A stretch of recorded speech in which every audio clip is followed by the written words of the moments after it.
Saatnya beribadah. Ikuti ibadah dengan aturan yang baik ya. Pertama, mandi.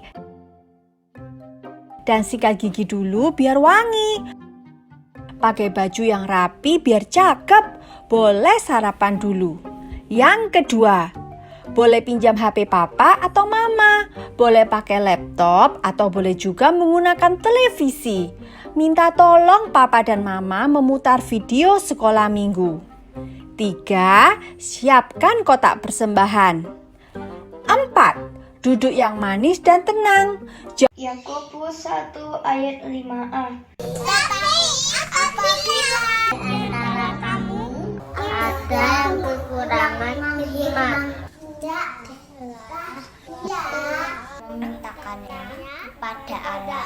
Tetapi apabila di antara kamu ada yang kekurangan iman, hendaklah ia Memintakannya kepada Allah. Tetapi apabila di antara kamu ada yang kekurangan iman, hendaklah ia memintakannya kepada Allah. Tetapi apabila di antara kamu ada yang kekurangan iman, hendaklah ia memintakannya kepada Allah. Tetapi apabila di antara kamu ada yang kekurangan iman, hendaklah ia memintakannya kepada Allah.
Selamat pagi, Cici. Selamat pagi, Abel.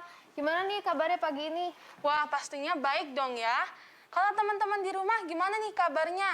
Semoga kalian semua dalam kondisi yang sehat dan baik ya. Baik dong pastinya. Nah, teman-teman, pagi ini sebelum kita memulai ibadah hari ini, mari kita menaikkan satu pujian terlebih dahulu.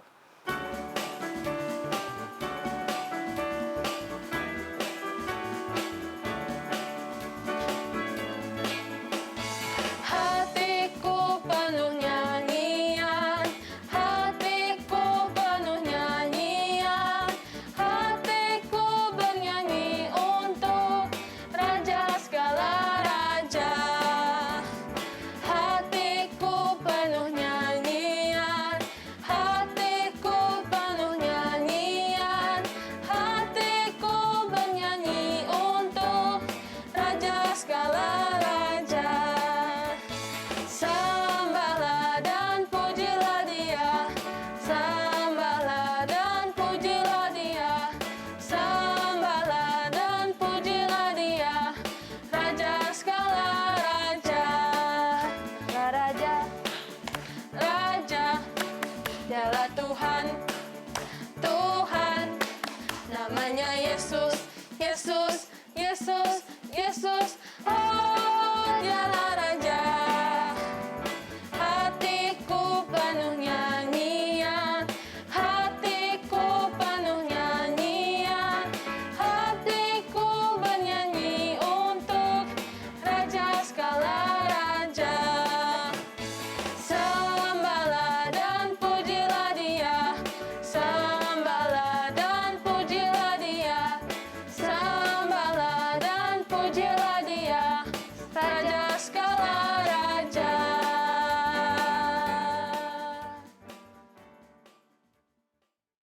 Nah, teman-teman, sebelum kita melanjutkan pujian kita, mari kita berdoa dulu ya. Tuhan Yesus, terima kasih hari pagi ini kami sudah boleh beribadah. Tuhan berkati kami yang akan beribadah. Tuhan tolong berkati supaya kami dapat beribadah dengan baik. Dari awal hingga akhir kami dapat mendengarkan firman-Mu dan melakukannya dengan baik. Dalam nama Tuhan Yesus kami sudah berdoa. Amin. Teman-teman, kita akan melanjutkan pujian kita dengan menyanyikan satu lagu TAAT, Taat. Masih semangat kan ya? Semangat dong pastinya. Teman-teman jangan lupa berdiri dan mengikuti gerakan kita ya.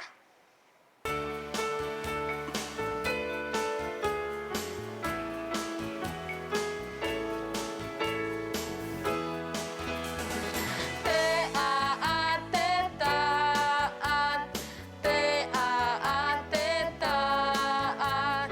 Saya mau seperti Yesus. TAAT, taat, TAAT, taat, TAAT, taat. Saya mau seperti Yesus. TAAT, taat. Dengar-dengaran kepada Tuhan Yesus, dengar-dengaran kepada Papa Mama. Ku turut nasihat mereka selalu. TAAT, taat. Mari kita pujikan pujian ini sekali lagi.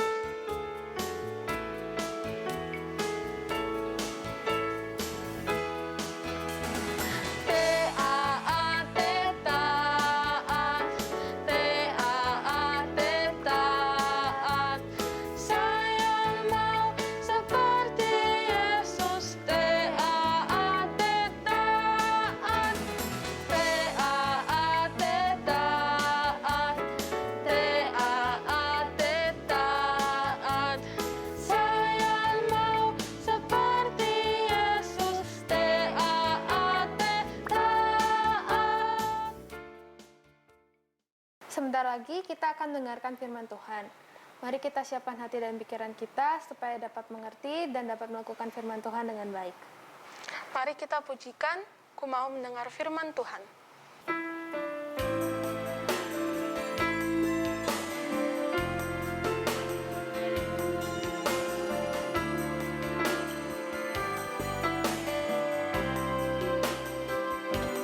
Ku mau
Halo, shalom adik-adik. Puji Tuhan saat ini kita masih boleh diberikan kesempatan oleh Tuhan untuk beribadah. Dan tiba saatnya kita bersama-sama akan mendengarkan cerita firman Tuhan. Dan sebelum kita mendengarkan cerita firman Tuhan, yuk kita berdoa dulu, mohon pimpinan dan kuasa Tuhan menolong kita supaya kita bisa membaca, merenungkan firman Tuhan dengan baik, dan dengan pertolongan kuasa Tuhan kita juga dimampukan untuk menjadi pelaku firman. Ayo adik-adik, lipat tangannya, tutup matanya, mari kita berdoa. Bapa di dalam surga, tiba saatnya kami akan belajar dari firman Tuhan melalui cerita Alkitab di saat ini.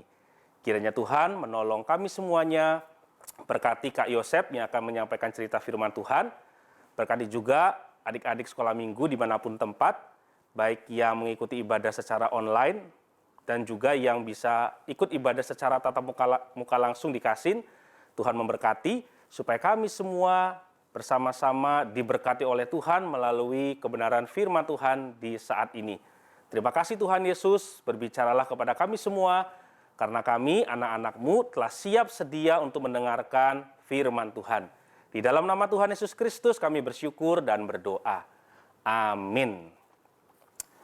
Adik-adik, cerita firman Tuhan di saat ini mempunyai sebuah tema, yaitu tentang senantiasa taat kepada Allah. Sekali lagi ya, tema cerita hari ini adalah tentang senantiasa taat kepada Allah.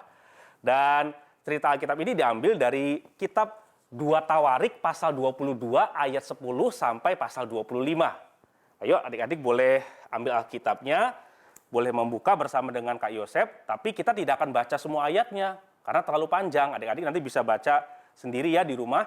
Kak Yosep hanya akan beberapa ayat saja yang akan Kak Yosep bacakan di saat ini. Tapi cerita lengkapnya ada di dalam 2 Tawarik pasal 22 ayat 10 sampai dengan pasal 25. Kak Yosep akan bacakan beberapa ayat, yaitu mulai dari 2 Tawarik pasal 24 ayat 1 dan 2, kemudian nanti dilanjutkan ayat 15 sampai dengan 18. Demikianlah bunyi firman Tuhan. Ini kisah tentang Raja Yoas, adik-adik. Yoas berumur 7 tahun pada waktu ia menjadi raja, dan 40 tahun lamanya ia memerintah di Yerusalem. Nama ibunya ialah Sibia dari Bersheba. Yoas melakukan apa yang benar di mata Tuhan selama hidup Imam Yoyada. Dilanjutkan ayat 15 sampai 18. Yoyada menjadi tua dan lanjut umur, lalu matilah ia. 130 tahun umurnya ketika ia mati. Ia dikuburkan di kota Daud di samping raja-raja karena perbuatan-perbuatannya yang baik di Israel terhadap Allah dan rumahnya. Sesudah Yoyada mati, pemimpin-pemimpin Yehuda datang menyembah kepada raja. Sejak itu raja mendengarkan mereka. Ayat 18. Mereka meninggalkan rumah Tuhan, Allah nenek moyang mereka, lalu beribadah kepada tiang-tiang berhala dan patung-patung berhala. Oleh karena kesalahan itu, Yehuda dan Yerusalem tertimpa murka. Adik-adik terkasih, ada seorang perempuan yang bernama Atalia. Nah, perempuan yang bernama Atalia ini mempunyai beberapa orang anak, dan salah seorang anaknya yaitu menjadi Raja Ahazia. Dan kemudian Raja Ahazia meninggal. Dan wanita yang bernama Atalia ini kemudian mempunyai sebuah rencana. Dan rencananya adalah rencana yang tidak baik. Rencana yang jahat.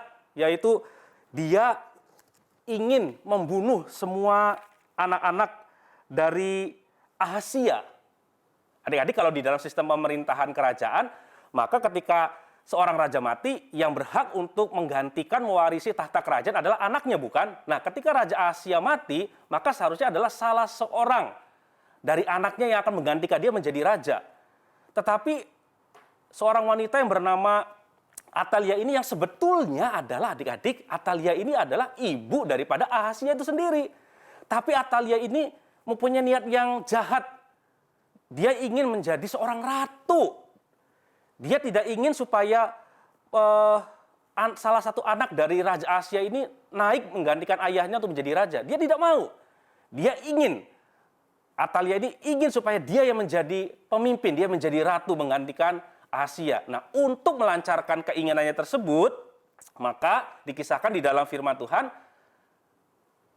Ratu Atalia ini waktu itu belum menjadi ratu, tetapi Atalia ini kemudian mempunyai sebuah rencana untuk membunuh anak-anak daripada Raja Ahazia, sehingga tidak ada nanti akan menjadi raja menggantikan ayah mereka atau Ahazia ini. Nah, kalau tidak ada lagi keturunan dari Raja Ahazia, maka niscaya yang akan menjadi pemimpin adalah Atalia, karena dia menghendaki itu. Betapa jahat rencana Atalia ini ya, adik-adik. Kemudian ternyata Atalia ini bukan hanya mempunyai satu orang anak, yaitu Ahazia yang sudah mati itu, tetapi dia punya anak yang lain. Nah, salah satu anaknya juga yang ada yang bernama Yosabat, wanita. Nah, Yosabat ini kemudian berkata kepada suaminya, "Suamiku, ayo kita bergegas. Ayo kita bergegas. Mari kita bawa Yoas, anak daripada Raja Ahazia itu ada bernama Yoas. Mari kita bawa Yoas kecil ini yang masih bayi ini untuk kita bawa bersembunyi di dalam rumah Allah, di dalam bait Allah. Karena ibuku yaitu Atalia pasti tidak akan pernah bisa menemukan Yoas." Dan sebetulnya Yosabat ini sangat marah terhadap rencana jahat Atalia yang ingin membunuh semua anak Ahazia supaya Atalia nanti akan naik menjadi pemimpin. Tetapi di sisi lain dia juga ketakutan, apa yang harus dia lakukan? Saya harus berbuat apa? Yosabat berpikir demikian. Dia juga marah satu sisi terhadap rencana jahat ibunya, tapi dia juga ketakutan. Dia mau berbuat apa begitu ya? Sehingga dia mengajak suaminya untuk dengan segera dan dibantu oleh Imam Yoyada menyembunyikan Yoas, anak daripada Ahazia ini di dalam rumah Allah. Karena dia berpikir bahwa tidak mungkin Atalia bisa menemukan Yoas di dalam rumah Allah. Dan kemudian Yoas kecil ini yang masih bayi ini dirawat oleh paman dan bibinya, yaitu Yosabat dan suaminya, dan juga dibantu oleh Imam Yoyada yang sangat baik itu. Di bawah pengasuhan mereka, Yoas ini kemudian bertumbuh. Dia bertumbuh dan kemudian ketika Yoas ini berusia kira-kira 7 tahun, maka Imam Yoyada berkata kepada para imam yang lainnya dan juga kepada umat Israel pada waktu itu, sudah tiba waktunya untuk kita menobatkan Yoas menjadi raja, menjadi pemimpin. Nah, rencana ini tidak diketahui oleh Atalia karena Atalia sesungguhnya tidak tahu bahwa ada satu anak Raja Ahazia yang masih hidup, yaitu Yoas namanya, dan disembunyikan di rumah Allah, di dalam bait Allah. Atalia nggak tahu adik-adik kalau Yoas itu masih hidup, gitu ya.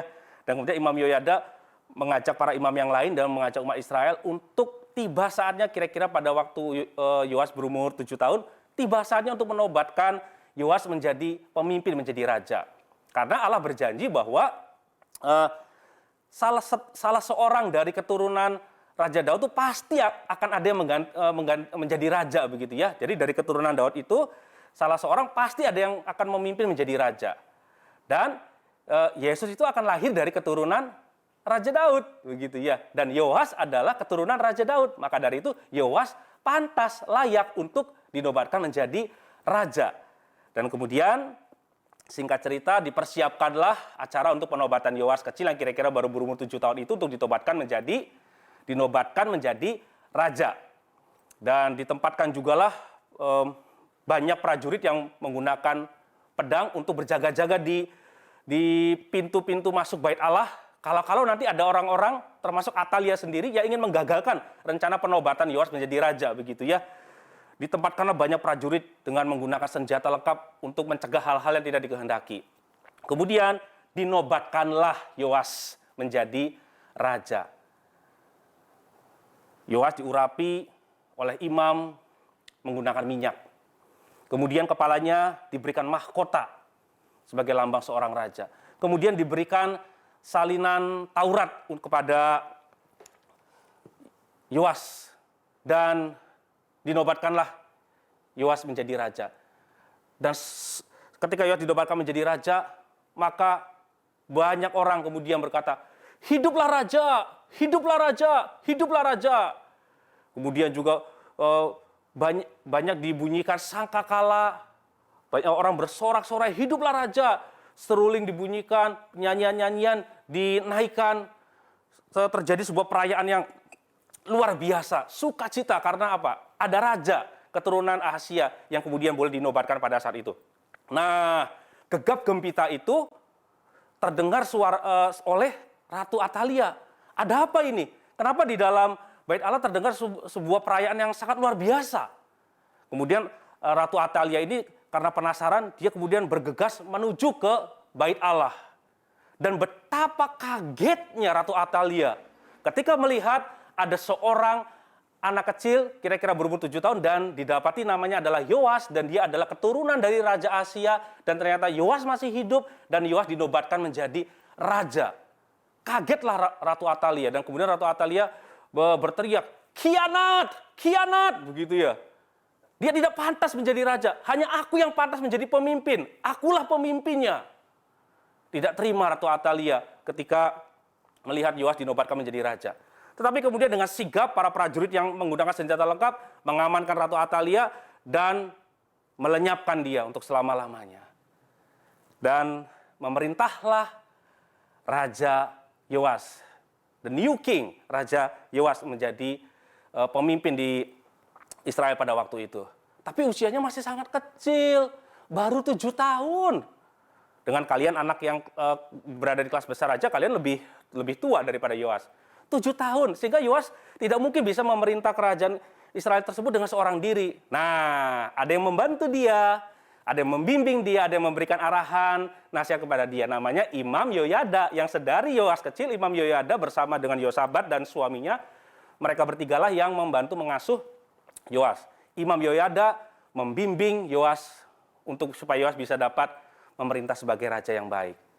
Dan Imam Yoyada mulai dari saat itu berseru, "Hai umat Israel, hai Yoas, mulai saat ini kalian harus menyembah kepada Tuhan, mengikuti perintahnya, setia kepada Allah dengan sungguh-sungguh." Yoas dan seluruh dengan umat Israel berkata, "Ya, kami mau, ya, siap," begitu, "yes." Dan kemudian mereka sebagai bentuk mereka sungguh-sungguh mau mengikuti perintah Tuhan dan taat setia kepada Tuhan, maka mereka langsung menghancurkan patung-patung sesembahan, berhala-berhala, kuil-kuil berhala. Mereka semua hancurkan itu sebagai tanda mereka sungguh-sungguh mau kembali kepada Allah, tidak mau lagi menyembah ilah-ilah palsu. Dan kemudian ketika Yoas kemudian hari bertambah hari, bulan bertambah bulan, tahun bertambah bulan, bertambah tahun, Yoas menjadi semakin dewasa. Yoas kemudian mempunyai kerinduan untuk membangun kembali Bait Allah, merenovasi kembali Bait Allah. Dan itu dipandang baik oleh umat Israel dan oleh Imam Yoyada. Kemudian dilakukanlah merenovasi rumah ibadah ini supaya nanti nampak seperti baru lagi. Tukang kayu, tukang batu, tukang besi, banyak tukang dipanggil untuk merenovasi Bait Allah. Bahkan juga kemudian Raja Yoas memerintahkan supaya ditempatkan kotak peti persembahan di pintu masuk Bait Allah dan memerintahkan supaya setiap umat Israel harus memberikan uang persembahan dimasukkan ke dalam peti itu. Gunanya untuk apa? Untuk membangun kembali Bait Allah tersebut, untuk membiayai para tukang tadi, tukang batu, tukang kayu, tukang besi, tukang tembaga, untuk membeli peralatan-peralatan, untuk membeli perabotan-perabotan Bait Allah.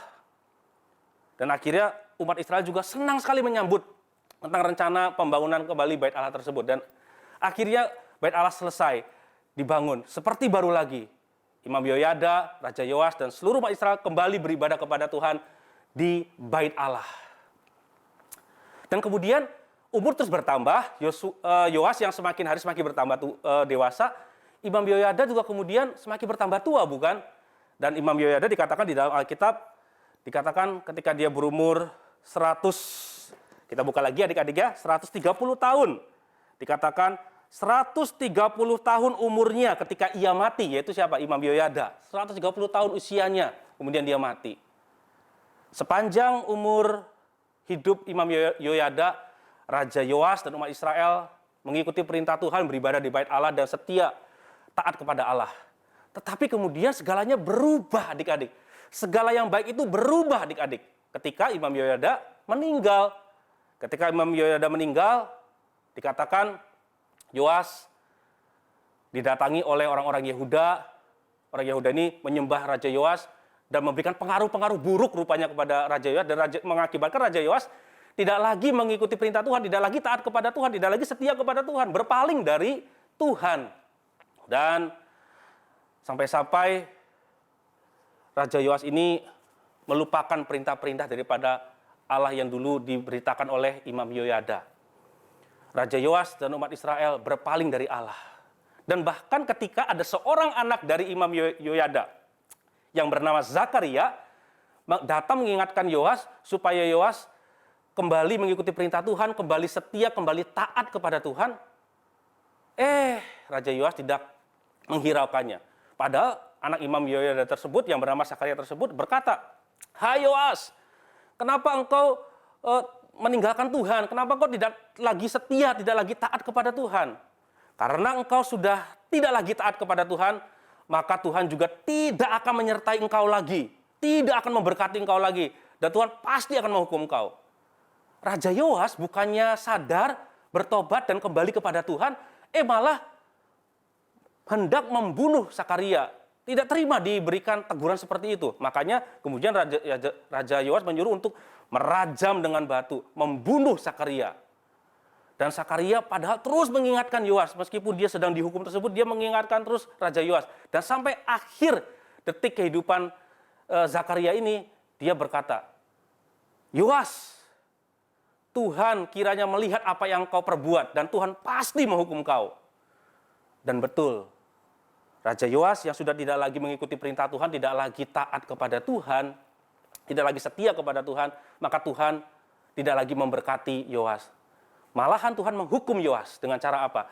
Tuhan mengirimkan sekelompok kecil tentara untuk kemudian berperang melawan Raja Yoas dan tentara-tentaranya, dan sekelompok kecil tentara ini mampu mengalahkan Raja Yoas. Raja Yoas terluka parah di dalam pertempuran, dan pelayannya sendiri yang kemudian membunuh Raja Yoas ketika melihat apa yang sudah dilakukan oleh Raja Yoas kepada Zakaria. Padahal apa yang dilakukan oleh Zakaria sangat baik supaya Raja Yoas dan umat Israel kembali kepada Tuhan, tapi Raja Yoas malah membunuh Zakaria. Itu dipandang oleh para pelayan itu satu hal yang sangat tidak baik. Oleh karena itu pelayannya sendiri yang membunuh Raja Yoas. Adik-adik, kakak mau bertanya, apa yang terjadi sekiranya seandainya saja Raja Yoas tetap setia kepada Tuhan? Ya, betul. Kalau saja Raja Yoas tetap setia kepada Tuhan, maka pasti Tuhan akan memberkati Yoas, akan terus menyertai Yoas, tidak menghukum Yoas. Sayang sekali Yoas hanya beberapa saat saja setia kepada Tuhan. Tetapi kemudian dia berpaling daripada Tuhan. Dan karena dia berpaling daripada Tuhan, maka Yoas harus menanggung akibat dari ketidaksetiaan kepada Tuhan. Yaitu apa? Menanggung penghukuman di sisa hidupnya. Adik-adik, memang Raja Yoas bukanlah teladan yang sempurna, teladan yang baik. Tetapi tetap Raja Yoas dipakai oleh Tuhan untuk memelihara garis keturunan sampai kepada Yesus. Karena Yoas adalah keturunan Raja Daud, Yesus lahir dari keturunan Raja Daud, dan Yoas itu adalah kakek buyut dari Yesus. Adik-adik, mari kita belajar untuk meneladani dia, seseorang yang di sepanjang hidupnya taat melakukan kehendak Tuhan. Dari muda, dari kecil, taat melakukan kehendak Tuhan. Bahkan sampai akhir hidupnya, dia taat melakukan kehendak Tuhan. Bukan Yoas tentunya, tetapi Yesus pastinya. Dia yang taat kepada kehendak Allah. Sedari dia kecil, terus sampai dia meninggal, sampai dia mati di kayu salib, dia taat kepada kehendak Tuhan. Dari cerita hari ini, kita dapat belajar beberapa hal. Yang pertama, adik-adik, mari mohon kekuatan daripada Tuhan, Kak Yosef dan adik-adik, papa mama, kakak-kakak sekolah minggu, untuk apa? Belajar taat kepada Tuhan, setia mengikut Tuhan, sampai akhir hidup kita. Sejak kita kecil, sampai kita dewasa, sampai akhir hidup kita, sampai kita menutup mata, kita setia mengikut Tuhan, taat kepada Tuhan, mengikuti perintah Tuhan dengan setia. Yang kedua, mari kita belajar menghargai dan menerima, mengikuti, mentaati nasihat dari orang-orang yang Tuhan hadirkan di hidup kita. Karena mereka adalah orang-orang yang Tuhan hadirkan di hidup Kak Yosef dan adik-adik untuk apa? Membimbing kita, menasihati kita, supaya kita taat mengikut Tuhan sampai pada akhirnya. Siapa mereka? Papa mama kita, guru-guru di sekolah, kakak-kakak rohani kita di sekolah minggu, mari kita belajar menerima dan mentaati mereka. Karena mereka adalah orang-orang yang Tuhan hadirkan di dalam hidup kita untuk membuat kita, menasehati kita, membimbing kita menjadi lebih baik. Dan yang ketiga, yang terakhir adalah apa? Mari berusaha mencari pergaulan yang baik bagi pertumbuhan diri kita adik-adik. Ada firman Tuhan mengatakan di dalam 1 Korintus pasal 15 ayat 33, dikatakan jangan sesat, pergaulan yang buruk merusakkan kebiasaan yang baik. Karena itu carilah pergaulan yang baik adik-adik. Bergaulah dengan orang-orang yang baik yang kita yakin mampu bahwa di dalam pergaulan yang baik tersebut kita akan dibawa untuk lebih baik lagi bertumbuh dari hari ke hari semakin lebih baik lagi. Dan khususnya apa? Melalui pergaulan yang baik kita juga diberikan dorongan untuk setia taat kepada Tuhan. Carilah pergaulan yang baik yang membuat diri kita bertumbuh lebih baik lagi dari hari ke hari. Amin. Kiranya Tuhan Yesus menolong kita semua ya adik-adik. Mari kita berdoa. Bapa di dalam surga, terima kasih Engkau sudah boleh menolong kami di dalam kami membaca dan merenungkan firman Tuhan saat ini. Belajar dan berkaca dari kehidupan Raja Yoas bukanlah teladan yang sempurna, tetapi ada hal yang baik yang dapat kami pelajari. Dan lebih bersyukur lagi kami belajar dari teladan yang sempurna, yaitu Yesus Kristus, yang ketaatannya sempurna sampai akhir. Terima kasih Tuhan Yesus. Tolong mampukan setiap kami, Kak Yosep, dan juga adik-adik semuanya untuk belajar taat kepada Tuhan sampai akhir hidup kami. Bukan hanya sesaat saja, dalam waktu tertentu saja, tapi taat sampai akhir hidup kami. Taat kepada Allah sampai akhir hidup kami. Terima kasih Tuhan Yesus, tolonglah kami semua untuk kami dapat melakukannya. Karena kami sadar, kami manusia terbatas, tidak mungkin mampu taat sampai akhir hidup kami. Tetapi kami percaya, kalau Tuhan menolong kami, maka kami dimampukan untuk taat setia kepada Tuhan sampai akhir hidup kami. Terima kasih Tuhan Yesus, terpujilah nama-Mu. Di dalam nama Tuhan Yesus Kristus kami bersyukur dan berdoa. Amin. Adik-adik, mari saatnya kita akan membuka satu bagian firman Tuhan yang akan menjadi ayat hafalan di saat ini, yaitu dari Filipi pasal 2 ayat yang ke-8. Filipi pasal 2 ayat 8.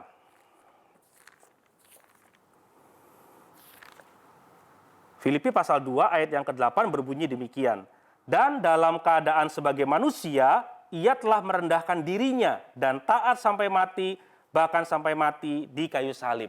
Siapa yang dimaksud dia ini? Yesus Kristus, Tuhan kita. Sekali lagi ya, Filipi pasal 2 ayat 8. Dan dalam keadaan sebagai manusia, ia telah merendahkan dirinya dan taat sampai mati, bahkan sampai mati di kayu salib. Amin. Nggak terasa kita sudah mendengarkan firman Tuhan ya?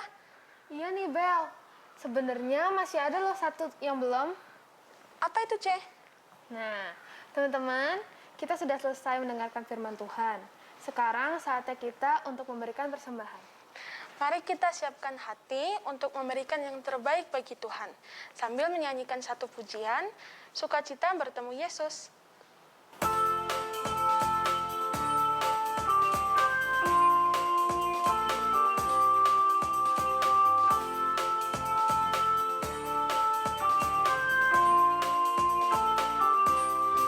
Sukacita, ku bertemu dengan Yesus, ya Tuhanku, ku memuji dan menyembah Tuhan Yesus, oh senangnya. Sukacita, ku bertemu dengan Yesus, ya Tuhanku, ku memuji dan menyembah Tuhan Yesus, oh senangnya. Ku angkat tangan puji Dia, sorak haleluya. Ku angkat tangan puji Dia, sorak haleluya. Sukacita, ku bertemu dengan Yesus, ya Tuhanku, ku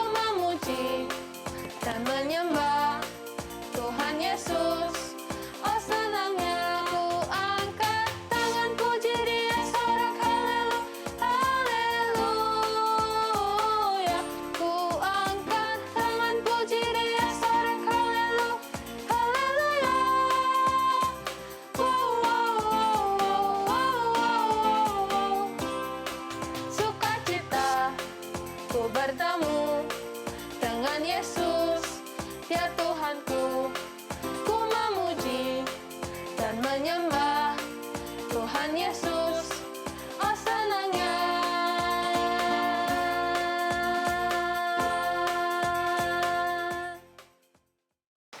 Teman-teman, mari kita berdoa untuk persembahan ini.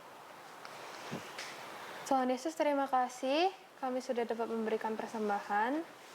Tolong Tuhan berkati persembahan kami supaya dapat menjadi berkat bagi pelayanan di tempat ini. Terima kasih ya Tuhan, dalam nama Tuhan Yesus kami sudah berdoa, amin. Firman-Nya bagus ya. Sekarang saatnya kita membuat aktivitas agar firman-Nya lebih diingat. Ini bahan dan alat yang akan kita gunakan hari ini. 2 lembar kertas lipat berbeda warna, 2 lembar kertas HVS, boleh berwarna putih. Kemudian gunting, lem kertas, pensil, dan pulpen. Ambil salah satu kertas lipat, kemudian buatlah pola oval seperti pada contoh. Jangan lupa ditebelin ya adik-adik menggunakan spidol.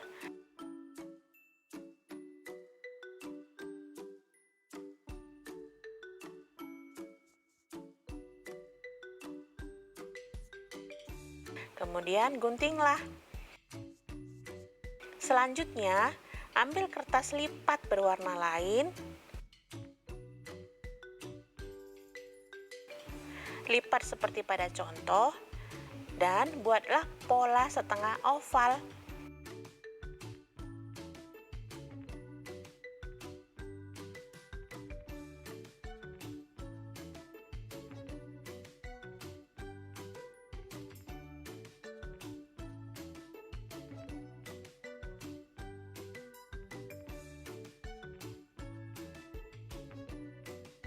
Kemudian gunting. Sekarang kita memiliki 2 buah telinga ya. Langkah selanjutnya, ambil kertas berwarna putih, buatlah angka 3 yang agak besar seperti pada contoh. Dan kemudian gunting. Seperti pada contoh ya jadinya. Tambahkan hidung yang bulat dan buatkan kumis yang lucu. Sekarang tempelkan sama seperti contoh.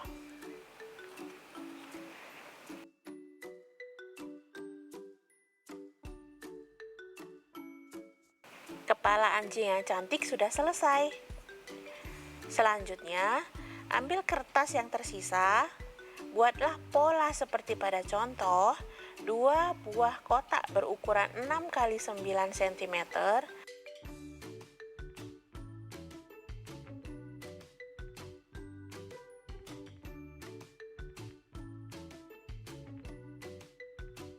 Dan tambahkan penutupnya yang berbentuk segitiga dengan tinggi 3 cm.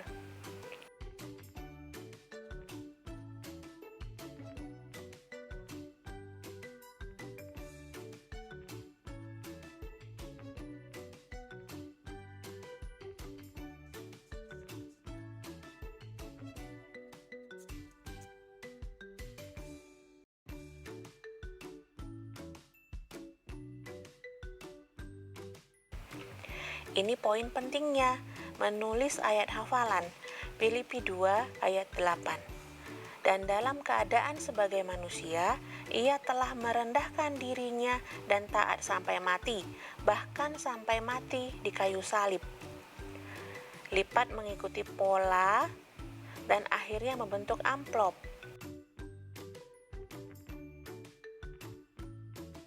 Terakhir, tempelkan seperti pada contoh. Biarkan anjing yang lucu ini menggigit amplopnya.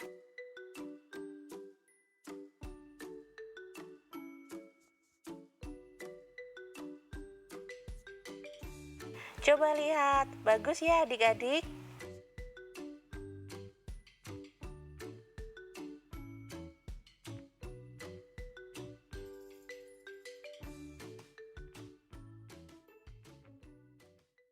Nah, adik-adik, aktivitas kita sudah selesai. Hari ini kita membuat aktivitas berbentuk anjing. Mungkin juga teman-teman, adik-adik ada yang mempunyai binatang peliharaan seperti yang kita buat hari ini ya. Nah, adik-adik, dari aktivitas ini kita bisa belajar tentang yang namanya ketaatan. Anjing adalah salah satu jenis binatang yang kalau dilatih dengan baik, dengan penuh kasih sayang, maka akan menunjukkan ketaatan yang luar biasa kepada sang pemiliknya. Tentunya kita lebih daripada binatang ini kan adik-adik. Karena itu mari kita mohon pertolongan Tuhan supaya Tuhan berkemurahan atas kita. Kak Yosef dan adik-adik sekalian, ketika Tuhan mendidik kita melalui firman-Nya, melalui orang tua, papa mama, guru-guru di sekolah, kakak-kakak sekolah minggu, mari kita terima dengan hati yang rela mau dididik. Supaya itu semua menjadikan kita sebagai anak-anak yang taat, setia, taat, mengikut Tuhan sampai pada akhirnya. Dan ini kita harus belajar ketaatan dari satu teladan, yaitu di dalam Filipi pasal 2 ayat 8 yang berbunyi, dan dalam keadaan sebagai manusia, ia telah merendahkan dirinya dan taat sampai mati, bahkan sampai mati di kayu salib. Ia adalah Yesus Kristus. Mari kita belajar teladan ketaatan dari Tuhan Yesus Kristus. Sampai di sini ibadah sekolah minggu kita. Sampai bertemu kembali di ibadah sekolah minggu depan. Tuhan Yesus memberkati. Dadah!